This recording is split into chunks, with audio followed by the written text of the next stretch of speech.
Baik, bismillahirrahmanirrahim. Assalamualaikum warahmatullahi wabarakatuh. Jumpa lagi dengan saya di Abil Maiwa Channel. Jadi teman-teman, channel ini merupakan channel pendidikan tempat kita berbagi tentang aplikasi pendidikan, Microsoft Office, serta tips dan trik komputer. Jadi Bapak Ibu guru sekalian ya, ada informasi yang dinanti-nantikan oleh P1, P2, P3, P4 ya, terkait dengan tiga keuntungan guru induk negeri pada seleksi P3K Guru 2023.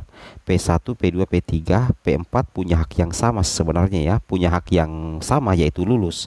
Nah, mungkin ada yang bertanya, kok guru induk negeri ya? Kenapa tidak ada guru induk swasta? Perlu Bapak Ibu ketahui ya, kalau kita berbicara mengenai guru swasta itu juga punya potensi besar untuk lulus Bapak Ibu ya, terutama bagi yang pelamar prioritas 1. Sayangnya ketika bukan pelamar prioritas 1, maka otomatis akan langsung masuk ke pelamar umum ya. Berbeda dengan guru negeri, ketika bukan pelamar prioritas 1 maka berpotensi masuk di P2 dan P3. Nah, kenapa bisa seperti itu Bapak Ibu ya? Ya, karena memang sesuai dengan ketentuan dan regulasi yang ada ya. Jadi bukan admin yang menentukan, tapi pemerintah ya, seperti itu. Tapi guru swasta itu banyak juga loh teman-temannya yang lulus menjadi ASN P3K, terutama tahun 2021 dan 2022 yang lalu. Apalagi guru swasta itu banyak yang memiliki serdik juga sih teman-temannya. Makanya di P3K Guru 2023, apabila guru swasta masuk di pelamar umum, yang penting ada ketersediaan formasi, tentunya juga punya potensi lulus ya. Jadi punya hak yang sama sih ya, baik guru negeri maupun swasta ya. Namun di sini kalau berdasarkan aturan kita lihat ada tiga keuntungan sebenarnya untuk guru induk negeri ya pada seleksi P3K Guru tahun 2023 ya, yang mana untuk P1, P2, P3, P4 itu punya hak yang sama Bapak Ibu ya. Tapi sebelum kita lanjut, bagi rekan-rekan guru yang baru pertama kali menemukan channel ini, jangan lupa tekan tombol subscribe dan aktifkan lonceng notifikasinya agar setiap hari Bapak Ibu bisa mendapatkan update informasi terbaru seputar perkembangan P3K Guru. Baik Bapak Ibu, tanpa berlama-lama lagi kita langsung saja to the point ke informasi. Informasinya. Nah, di sini Bapak Ibu bisa memperhatikan keuntungan yang pertama ya untuk guru honorer negeri, terutama yang ada sekolah induknya ada kebutuhan. Keuntungan yang pertama itu adalah tidak bisa digeser Bapak Ibu ya. Nah, jadi guru induk itu, terutama guru induk negeri, itu tidak bisa digeser sepanjang ada formasi yang tersedia. Sebenarnya itu juga berlaku untuk guru swasta ya. Kalau misalkan ada formasi di sekolah swasta ya, formasi P3K maksudnya, maka kemungkinan yang mengisi juga adalah guru swasta. Jadi ya seperti itulah teman-teman ya, memiliki hak yang sama. Tapi kita berbicara dulu untuk guru honorer sekolah negeri Bapak Ibu ya.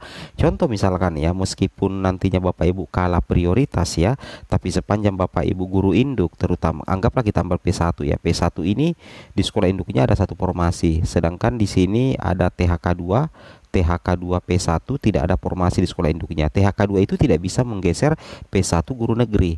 Meskipun dari segi prioritas THK2 P1 ini lebih unggul daripada P1 guru honorer negeri. Karena P1 guru honorer negeri kebetulan di sekolahnya itu ada kebutuhan dan nantinya Dinas Pendidikan mengalokasikan formasi ke situ. Jadi istilahnya itu tidak ada geser-menggeser ya. Baik P1, P2, P3 maupun pelamar umum itu tidak ada geser-menggeser lagi teman-teman ya. Dan kita ketahui bersama bahwa formasi itu berkumpul di Dinas Pendidikan ya. Nah, nanti ada redistribusi. Itu yang pertama ya, yang harus Bapak Ibu pahami dan Bapak Ibu cermati.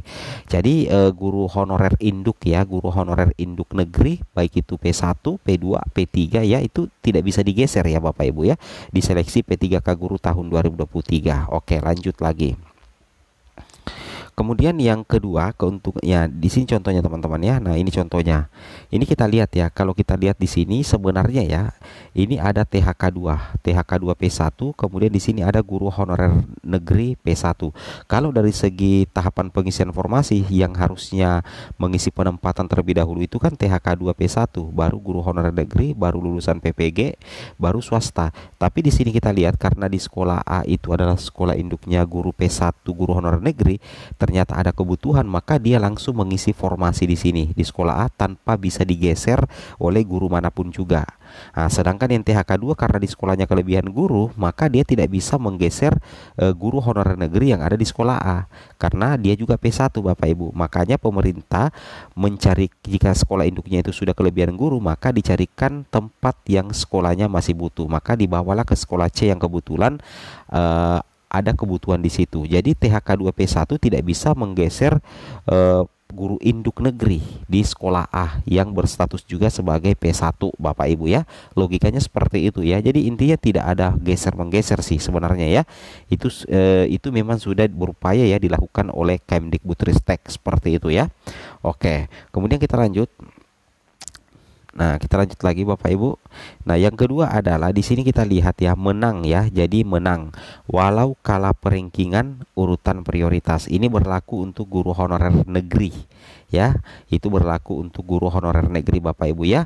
Nah, jadi tidak ada istilah geser menggeser. Jadi kalau misalkan P1 ini adalah guru honorer negeri, kemudian di sini ada THK 2, nah, P1 juga, dan di sekolah induknya tidak ada formasi, sedangkan P1 guru negeri ada formasi, THK 2 ini tidak bisa menggeser P1 guru sekolah negeri ya. Seperti itu ya logikanya, meskipun THK 2 ini menang urutan prioritas dan bahkan juga menang perengkingan. Jadi istilahnya P1 induk guru negeri ini menang Bapak Ibu, akan mengisi formasi di sekolah induknya walaupun sebenarnya kalah dari perengkingan atau urutan prioritas dari guru lain atau P1 lain dari sekolah lain yang di sekolahnya itu tidak ada kebutuhan formasi. Nah, itu salah satu keistimewaan kalau di sekolah kita itu ada kebutuhan dan nantinya ada alokasi formasi ya, yang dialokasikan pemerintah ke sekolah kita Bapak Ibu ya. Logikanya seperti itu, menang walau kalah perengkingan dan urutan prioritas seperti itu ya. Oke. Kemudian lanjut di sini. Ini contohnya Bapak Ibu ya. Nah, contohnya lagi ya. Nah, ini dia kan ya. Ini kan harusnya seperti ini ya. Harusnya seperti ini. Misalkan ini THK 2 negeri, ini THK 2 P1, ini guru honorer negeri P1, sama-sama P1 sebenarnya. Tapi yang menang urutan prioritas itu adalah THK 2. Sedangkan guru honorer negeri ini hanya berada di urutan kedua. THK 2 urutan pertama, guru honorer negeri urutan kedua. Namun di sini guru honorer negeri ini itu walaupun kalah prioritas itu langsung mendapatkan penempatan di sekolah induknya karena ada kebutuhan. Sedangkan THK 2 meskipun dia menang prioritas, menang nilai sekalipun, dia tidak bisa masuk ke sekolah A, tidak bisa menggeser guru honorer negeri yang ada di sekolah induknya walaupun dia menang prioritas. Maka solusinya adalah dicarikan sekolah yang masih membutuhkan. Nah, itu salah satu contohnya ya, menang walau kalah perengkingan, kalah prioritas seperti itu ya. Yang penting dia guru induk negeri dan besar peluang apabila dia berstatus P1 Bapak Ibu ya, seperti itu kira-kira. Kemudian kita lanjut lagi. Nah, yang ketiga di sini adalah P3K Guru 2023 sangat diprioritaskan guru sekolah induk terlebih dahulu yang ada kebutuhan formasi. Tidak bisa kita pungkiri Bapak Ibu, untuk pendistribusian formasi nanti ke sekolah-sekolah itu yang dilihat dulu adalah sekolah-sekolah yang memang membutuhkan formasi. Nah, kemudian di sekolah itu ada guru induk yang berpotensi mengisinya, sehingga guru honorer induknya itu dulu yang akan diprioritaskan Bapak Ibu ya. Logikanya seperti itu. Nah, itu salah satu keunggulan apabila Bapak Ibu guru induk. P3K Guru 2023 itu sangat memprioritaskan guru sekolah induk terlebih dahulu yang ada kebutuhan formasi seperti itu ya. Kemudian kita lanjut lagi Bapak Ibu. Nah, contohnya seperti ini ya. Di sini dibuktikan ya Bapak Ibu, untuk lihat di sini. Nah, ini dia ya yang saya lingkari di sini. Ini pernyataannya di poin ketiga. Individu ditempatkan di tempat tugas masing-masing ya sepanjang kebutuhan tersedia. Jadi yang diprioritaskan adalah guru honorer itu ditempatkan dulu di sekolah induknya apabila ada kebutuhan di sekolah induknya. Nah, alternatifnya apabila tidak terdapat kebutuhan di tempat tugasnya, maka akan ditempatkan pada satuan pendidikan yang membutuhkan. Nah, seperti itu ya. Semoga bermanfaat. Lebih dan kurangnya mohon dimaafkan. Assalamualaikum warahmatullahi wabarakatuh.